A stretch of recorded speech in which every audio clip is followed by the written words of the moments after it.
Bonjour à tous. Dans ce clip, nous allons évoquer l'effet Mulhoff, c'est-à-dire comment se rapprocher au mieux des magnifiques photos d'Olivier Mulhoff.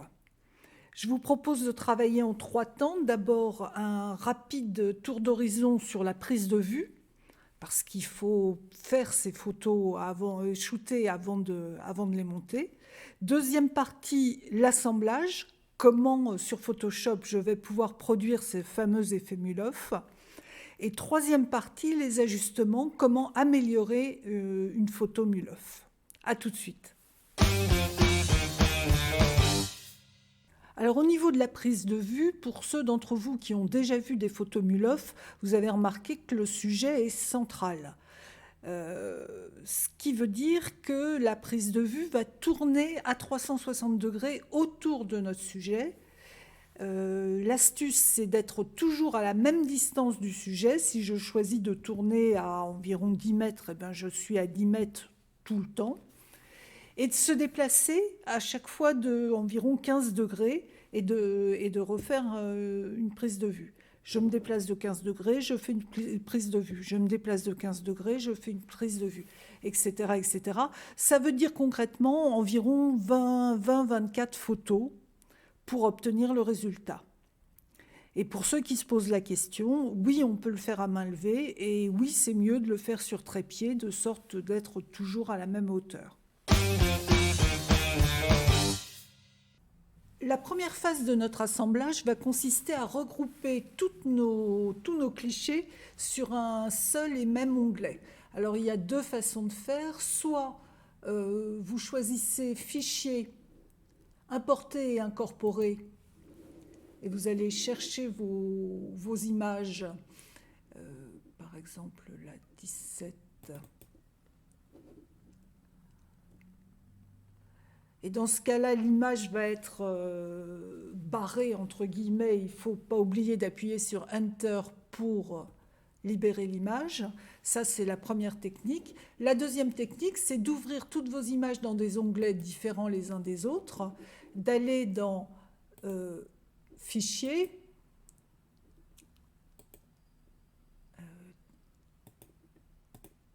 je vais y arriver.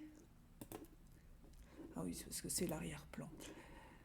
Fichier, dupliquer le calque et aller porter ce calque non pas sur lui-même, c'est-à-dire en 714, mais en 713. Voilà. Et je dis OK. Et dans ce cas-là, en 713, je vais retrouver mon calque 714 qui s'appelle maintenant calque 1. Donc on empile toutes les images, alors on peut en avoir entre 15 et 25, voire plus, toutes les images les unes au-dessus des autres dans cette pile de calque. Je ne vais pas le faire à l'écran parce que ça n'a pas d'intérêt, je vais vous regrouper, vous reprendre après. Donc voilà maintenant toutes mes images regroupées. Il va s'agir de les transformer en un objet dynamique. Ça veut dire qu'il faut que je sélectionne l'ensemble des images avec un Shift, évidemment, et convertir en objet dynamique. Convertir en objet dynamique. Voilà. Donc ça mouline un petit peu. Et j'ai mon calque unique qui est en fait l'enveloppe qui regroupe l'ensemble des calques. On voit d'ailleurs la petite icône d'objet dynamique. Et là, je vais dans Calque, Objet dynamique, Mode d'empilement. Et j'ai la possibilité de choisir entre plusieurs modes d'empilement qui me conviennent, la médiane, la moyenne et le minimum. On va commencer par la médiane.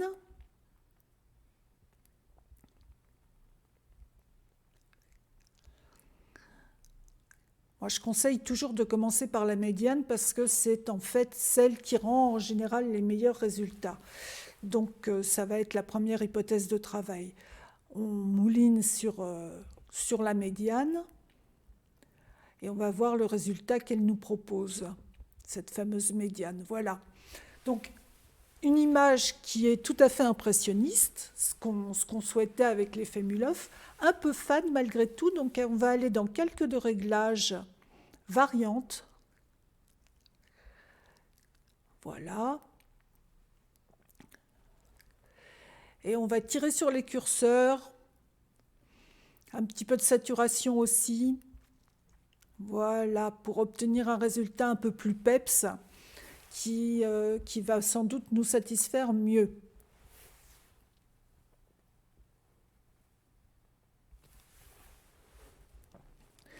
Mais c'est pas tout, parce que l'on peut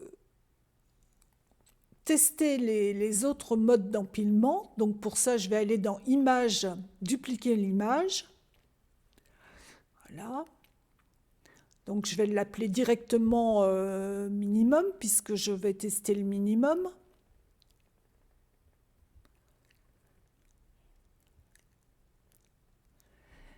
Là encore, ça mouline un petit peu avant de me faire une nouvelle proposition. Donc j'ai dupliqué mon image. Je retourne dans Calque. Objet dynamique, mode d'empilement, minimum.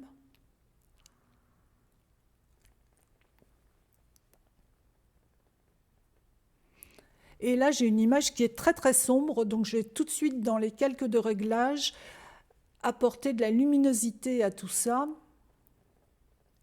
Voilà. Donc je pousse les curseurs absolument à fond, là il n'y a pas de question à se poser. Ça va être encore insuffisant, donc je vais utiliser un autre calque de réglage, cette fois-ci courbe.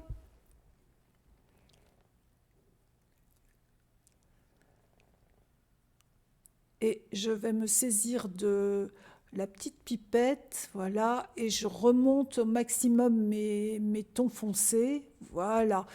Là, on obtient quelque chose qui est plus satisfaisant. Alors, vous remarquerez que ça n'a strictement rien à voir avec Médiane, alors qu'on est parti exactement des mêmes images. C'est assez stupéfiant, je trouve, comme écart. Et c'est la même chose à chaque fois. Donc, d'où l'intérêt de tester les deux images, les deux modes d'empilement pour voir quelle image est la plus satisfaisante dans notre affaire. Oui, vraiment rien à voir.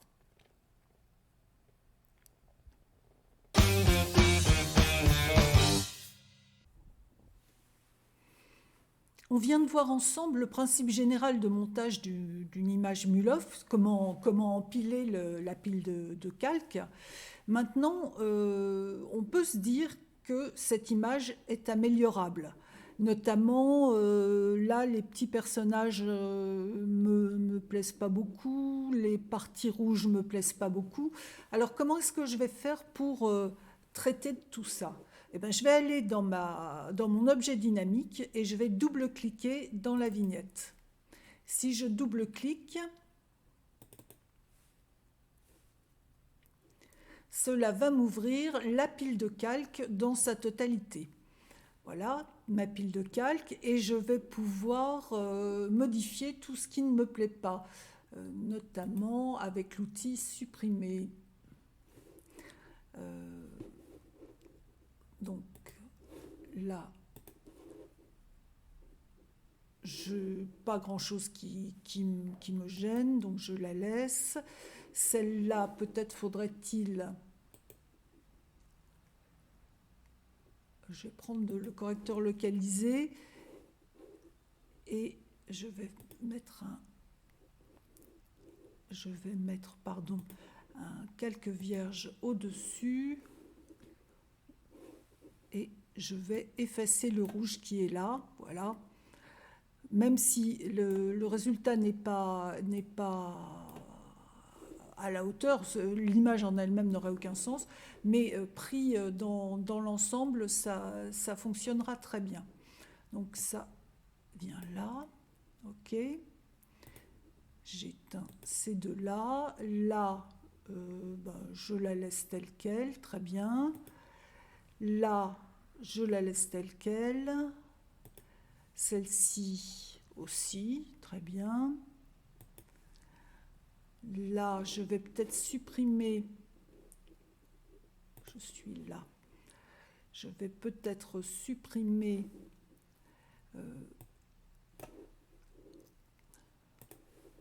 donc je n'oublie pas mon calque vierge et je vais supprimer la partie rouge qui est là, qui ne me plaît pas. Très bien. J'éteins ça. La prochaine me convient. Là, alors là, j'ai les fameux petits-enfants qu'on voyait au milieu, qui ne me conviennent pas du tout. Mais alors, il y en a beaucoup. Donc, plutôt que de traiter le calque, je vais carrément supprimer le calque de la pile. Donc, c'est ce calque-là.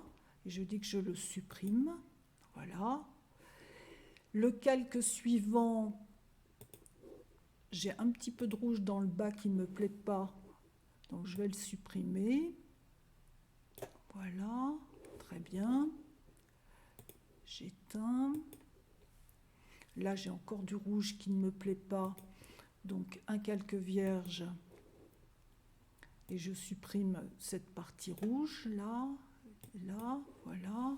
Très bien. Et je continue comme ça jusqu'au bas de ma pile. Là, pareil, je vais avoir du rouge. Et je n'en veux pas, voilà. Je supprime en fait les parties rouges, tout simplement. Sur celle-là, même punition, même motif. Je supprime le rouge.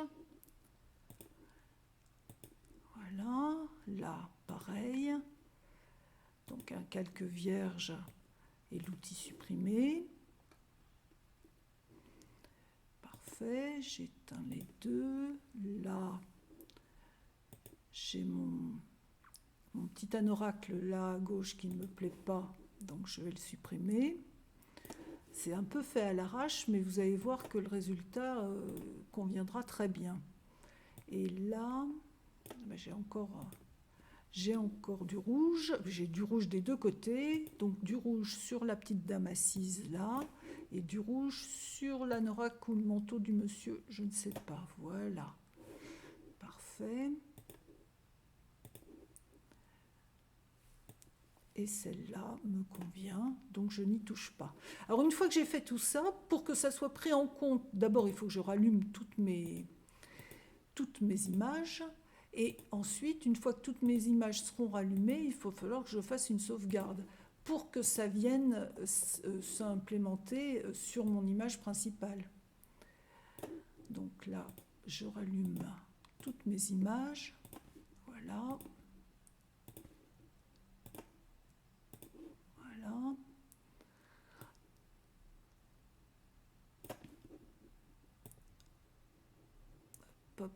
Voilà, donc elles sont toutes allumées, parfait. Je fais un CTRL S en sauvegarde, parfait. Et ça me permet de retrouver une nouvelle image.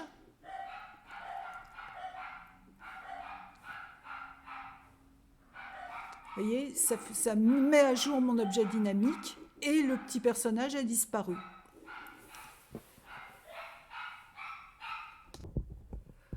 Voilà les éléments que je pouvais vous apporter concernant l'effet Muloff. Tout le reste, ça va être lié à votre créativité. Alors n'hésitez pas, testez, choisissez des sujets, des arbres. Muloff, c'est beaucoup des arbres, mais c'est pas que des arbres. Des statues comme ici, des tours, tous les éléments auxquels vous pouvez penser qui peuvent être un centre de sujet.